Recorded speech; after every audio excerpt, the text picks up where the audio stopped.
Hello everybody, Christopher Gestwicki with Hilltop RV in Escanaba, Michigan here. I want to do a little refresher course with you all.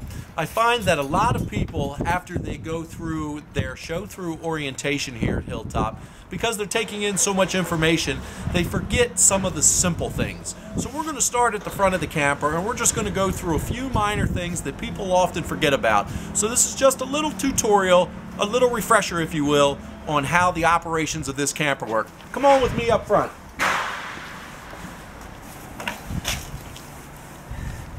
The first thing I want to point out is the spring-loaded coupler lock. You'll notice that this lock locks in place and it literally cups around the ball. To get it off, you need lift up, feel the spring, and pull back. That disconnects you. Moving on to the second thing, this coach comes with a battery disconnect. A lot of people aren't aware of it. It's a little newer feature on some of the travel trailers, but when you're not using your coach, you can simply turn off your battery. Now when the battery is turned off, none of the 12-volt or battery accessories will work. When you want to use things such as refrigerator, slide out, things that can run off of the battery system, all you need to do is flip the battery switch on. That turns the house back on. Number 3, right in the front,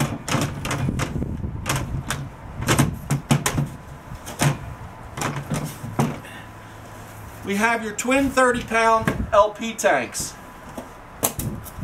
Now bear in mind, you can turn these both on. They are on an automatic changeover system. So if one tank were to empty, it will automatically go to the second tank. So you needn't run outside in your drawers when the heat stopped working. Make sense? Good.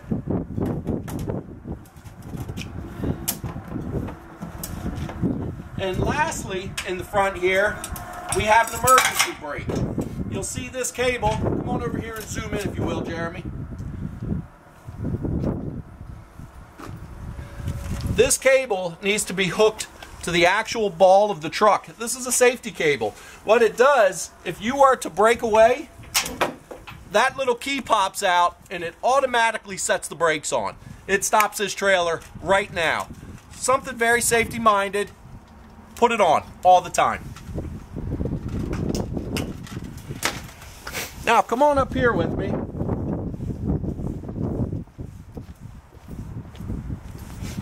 A call that I get, not a lot, but every now and again, Chris, how do I grease my bearings?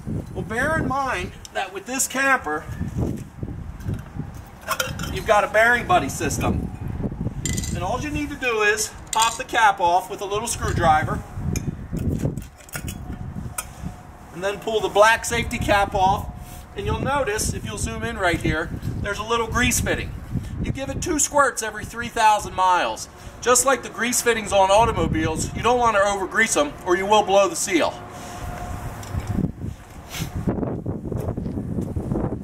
Now, with campers becoming ever more popular, the outside kitchen. Very big, very important. I do hear this one often. Chris, is the outside refrigerator gas and electric? It is not. The outside refrigerator is only electric. To my knowledge, there is not a gas electric refrigerator available at this time for the outside kitchen.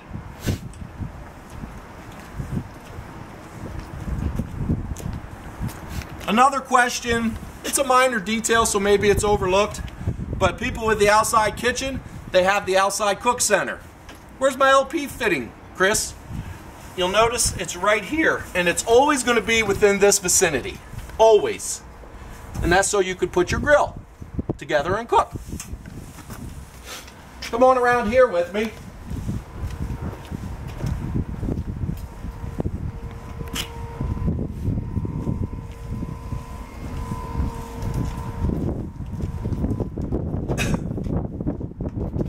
You'll see in the pass-through storage, very wide storage, one of the most common things that people forget about: how do I winterize my camper?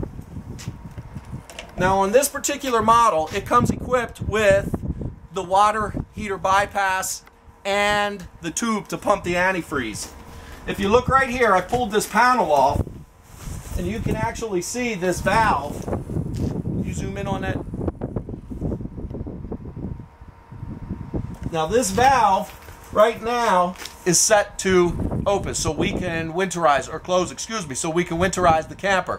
When you're ready to take it out for the spring, you simply close the valve off, and that allows you to put the water into the system and run it through the lines. Now when you're ready to winterize, the next 3 steps are important. You open the valve. Here's your hose. You stick this in the antifreeze.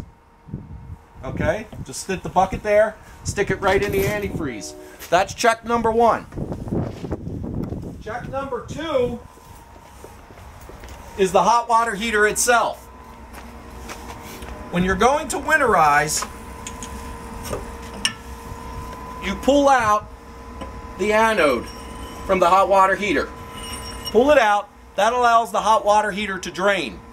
Big problem. If you don't pull it out, it's got hot water, or it's got water in it. You set it outside, it will freeze and it will crack. And then you're going to have to put a new hot water heater in.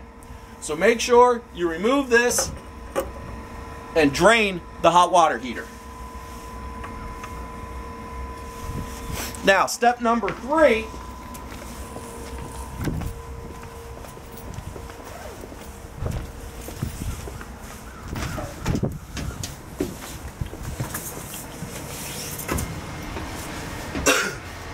is the actual hot water heater itself.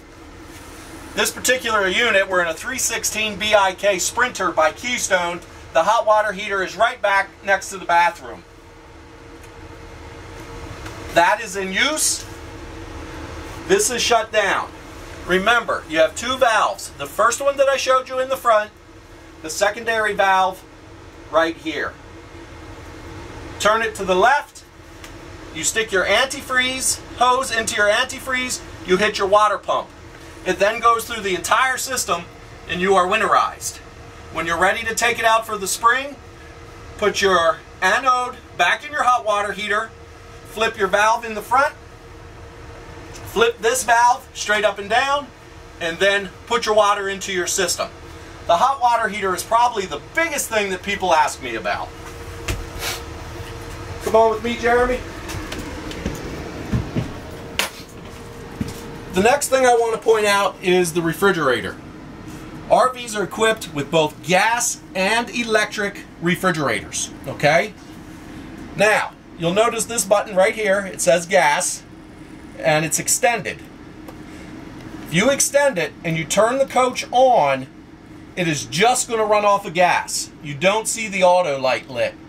Now, when you're at a campground, push it in so it's on auto. When it's on auto, it'll run off of either gas or electric. And it wants to run off its most economical power source, which would be electric.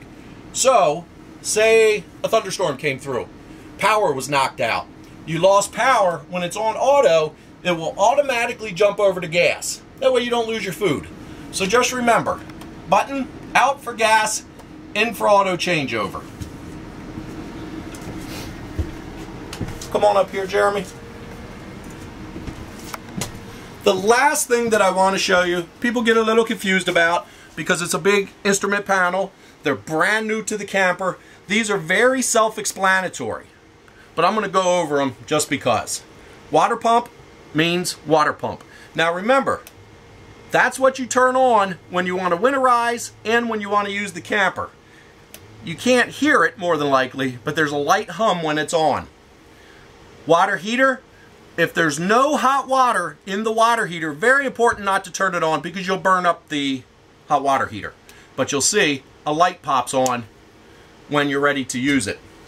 These are self-explanatory. You have porch lights, ceiling lights, floor lights, backup, automatic awning. More and more campers are coming with awnings now. Power awnings, not just awnings, power awnings. So you don't have to run outside in the middle of the night when there's a rainstorm. Makes sense. It's fantastic. Retract, self-explanatory. Extend, self-explanatory. And then you have your slide-out buttons. This was just a very quick tutorial on a couple of the simple functions that people forget about with their new camper. Now, if you have any further questions or you're ever at the campground whatever, and you can't remember how to do something, remember, Hilltop has a 1-800 number, 1-800-676-7848. You can call that number and speak directly to a technician if there's something that you just can't get figured out. Okay? Thank you very much for your time and have a great day.